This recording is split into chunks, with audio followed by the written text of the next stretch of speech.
Hey everyone. Alright, so we are back with the Jetta project. This is Joan Jetta. Yes, I did not come up with that, but that is the name of my daughter's car.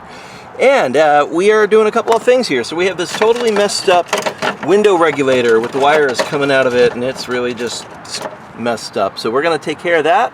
And we are also going to change the door latch mechanism, which is back inside here. So we're going to go through both of these things before we swap out the rest of the interior on the Jetta to the leather one that we found. So that is what we have got going on right now. Now here's one of the challenges for this, is to get the window out.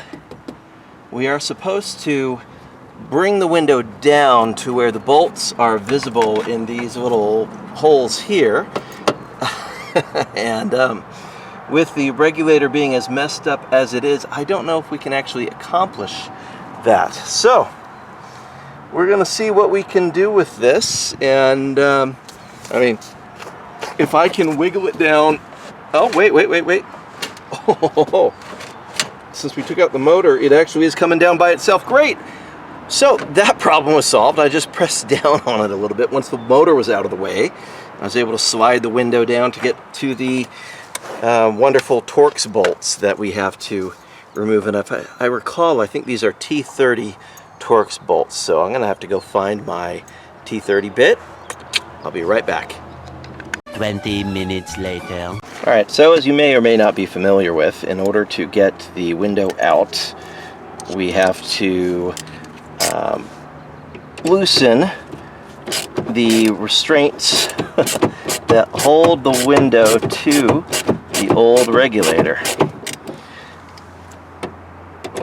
And it's there are two different places where this exists. So one on each side of the door here. And what is generally recommended, actually I'm gonna go ahead and do this now before I completely loosen this. A lot of places will say if you're leaving the window in place, go ahead and tape it here, and you can use painter's tape. Just use a lot of it so that it doesn't fall down. So let's go grab some painter's tape and make that happen.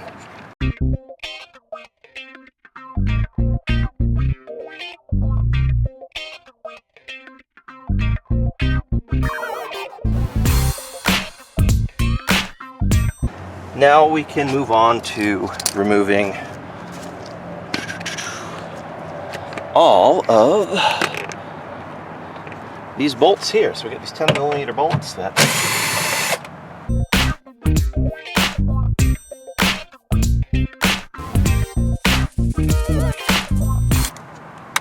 okay, that should be all of them.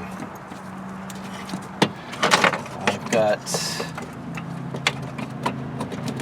wiring that I just tucked in here to have it not get crunched in the door when I was working on it earlier, so that can flip out of the way. And at this point should be able to just convince it to let go of its weather seal. And some of these other things are gonna just pop out of the way and pop through. Let's see, what else do we have that is going to want to not be attached here? Oh, let's see, this little wiring harness doohickey here, which will probably pop out from the other side, but whatever.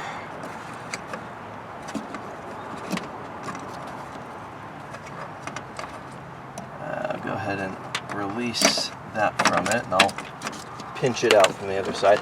The speaker is going to get drilled out. There are rivets holding it in place. I do have a rivet gun, so that's not a problem to just reinstall it factory method.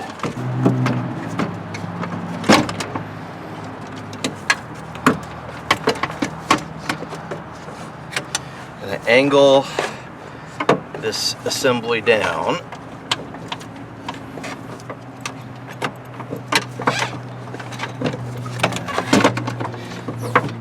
Never done this before, you definitely want to pay attention to the orientation of all this stuff. Now the wiring attaches on the back side right here too, so I'm going to want to pinch that out of the way with some needle nose pliers.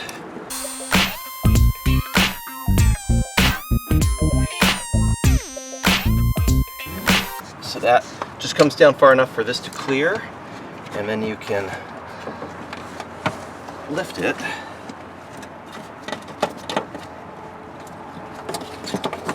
All that harness comes out of the way. Now I can see the wiring harness inside here, which is part of the latch assembly that we are going to replace. So, let's see here.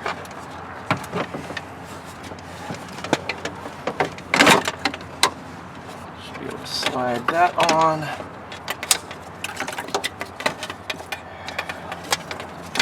Out and through. Make some room. That comes through. And while I do have wiring harness creeping through it, it's going to unplug back here, and then I'll be able to get it out. So just, it's a little fiddly to get the connector out. Let me show you what connector I'm talking about here. So right there is one of your kind of standard looking Mk4 connectors where you squeeze this little section here and it comes loose, but it's not come off for a long time, so it's a little snuggly, and I don't want to break the wiring while I'm doing it. So just take your time, squeeze it and wiggle it, and it'll come off. Snuggly is definitely a factory term, by the way, yeah.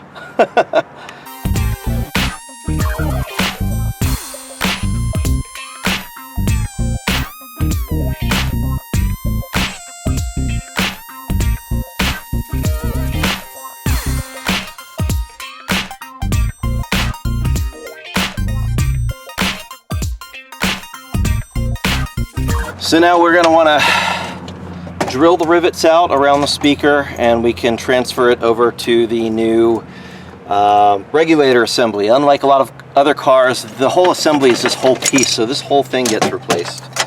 And you know, all this messy stuff. I'll transfer over these rubber gaskets from the old one, and the speaker, and a couple of these little fiddly bits like this, and the rest of it's trash.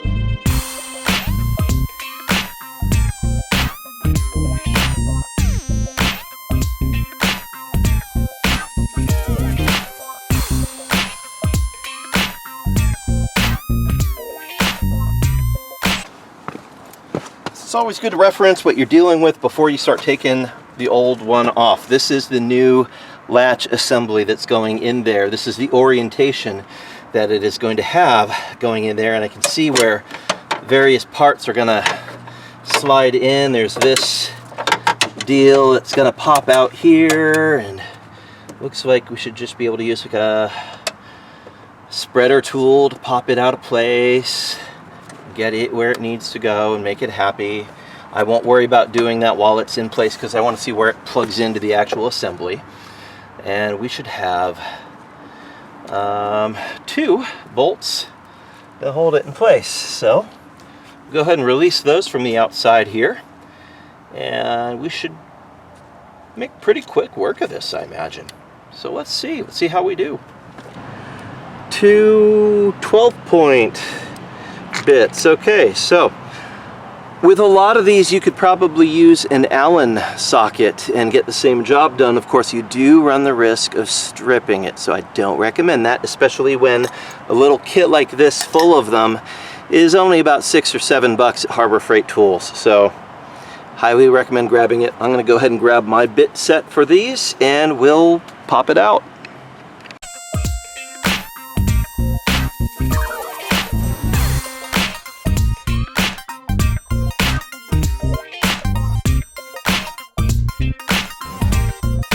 So we got those.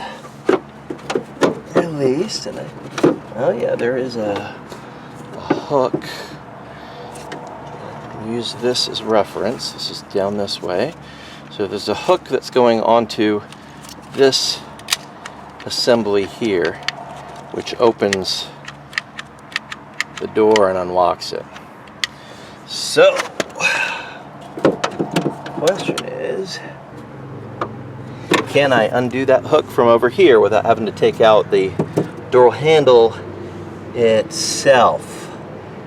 Alright, having re-examined my resources on the internets to be sure that we're doing what we're actually supposed to be doing,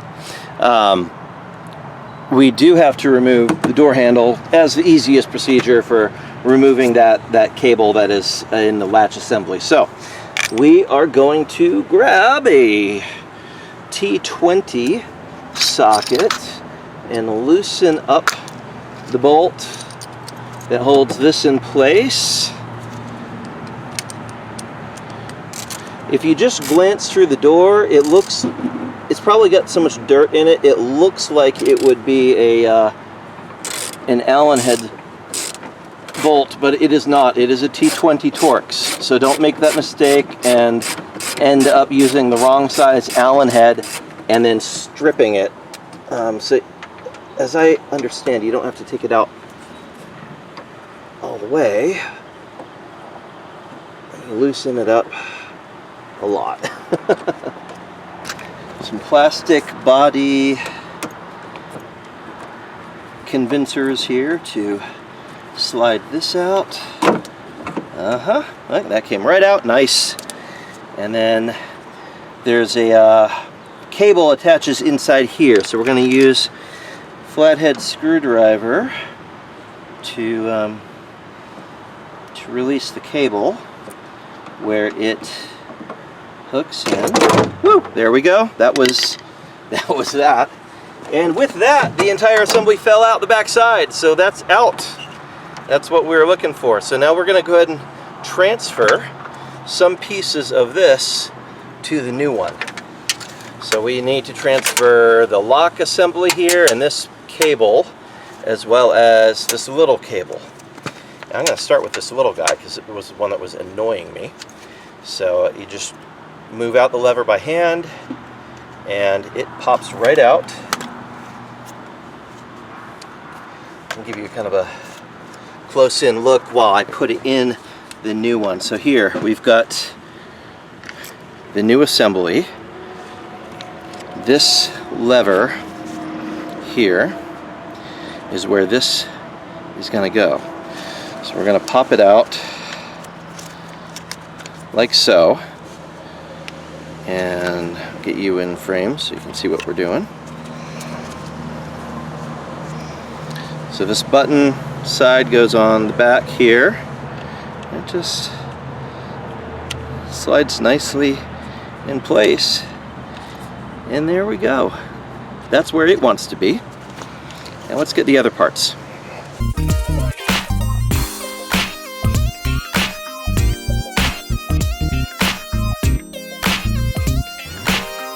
Once this is popped out of these channels, then I can rotate it and it will come out of this assembly like so.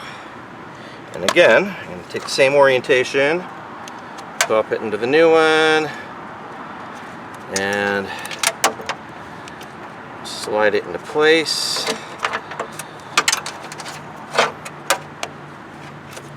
Boom. That one's done. And we have one more piece, which is this lock arm assembly. And it is semi-captive underneath the hook, but as you rotate it enough, it just pops out. Same orientation. Slide it into the new one and rotate. And it's good to go. Look at that, fantastic. So, now we get to the part where we reassemble the sucker. So I am going to use the Torx bolts here. What I want to do is get the cable threaded through the hole where I can grab it out on this side of the door before I start locking anything in place. That way I can get it threaded in where it needs to be. So it's threaded through, and I'm going to go ahead and put these screws just hand tight.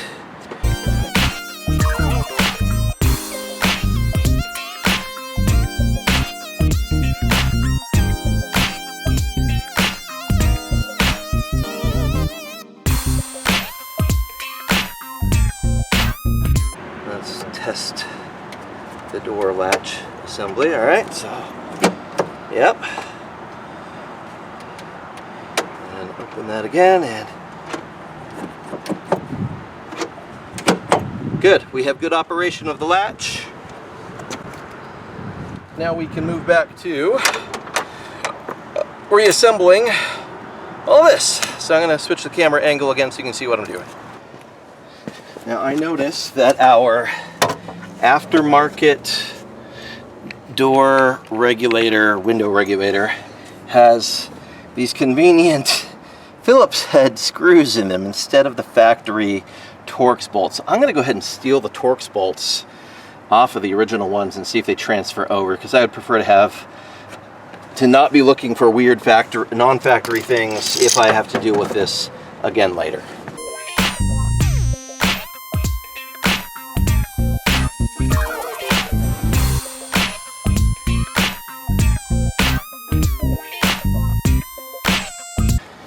And of course, we want to make sure that anything else that was needing to be ported over actually gets ported over. So these gaskets don't want to come over to this side.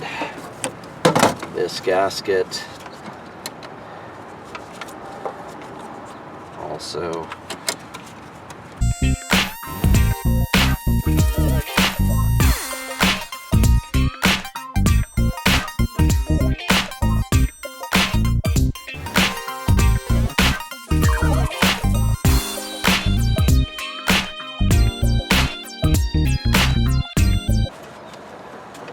And these gaskets push through from behind.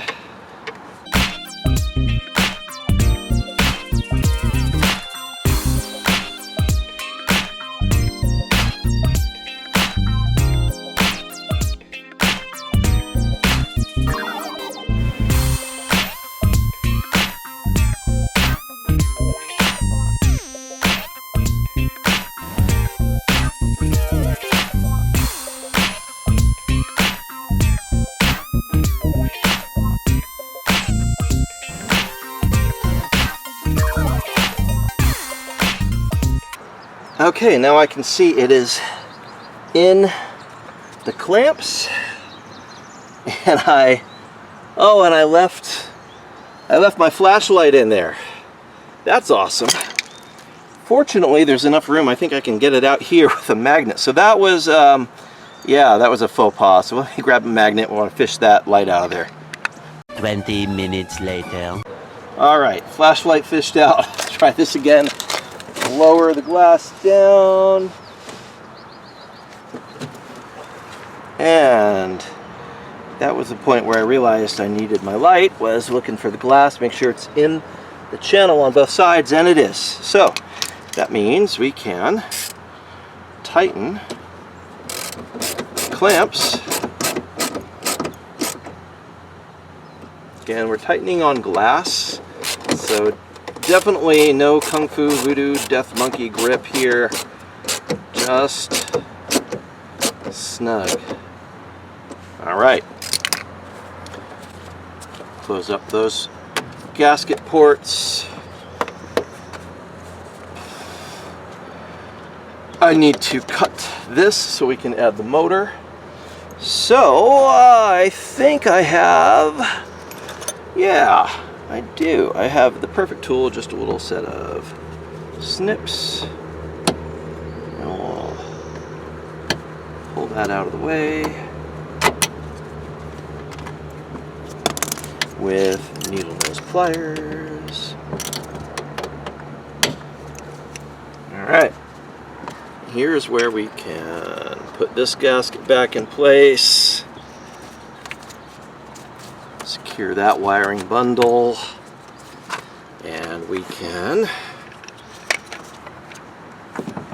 reattach this motor.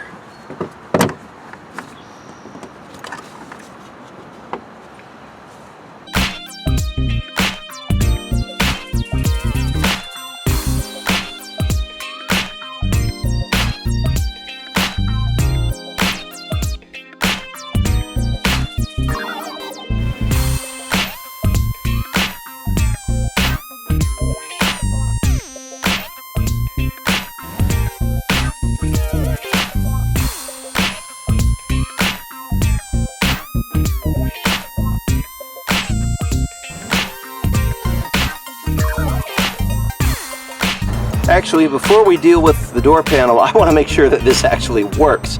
So I'm going to go ahead and I've plugged in our control panel. And let's put the key in the ignition and see if we actually have a working window. So, magic words, please work. Oh, it goes all the way down. And it goes all the way up. We've got success. Yay. Oh, you didn't get to see that because I was focused on the wrong part. One more time. All the way down. All the way up. Fabulous. Very happy with that. That's fantastic. I wonder if the central locking works. That'll be interesting. So, let's see. Do unlock, lock.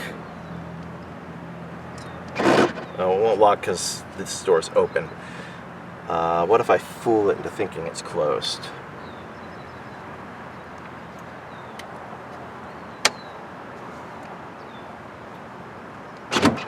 Aha.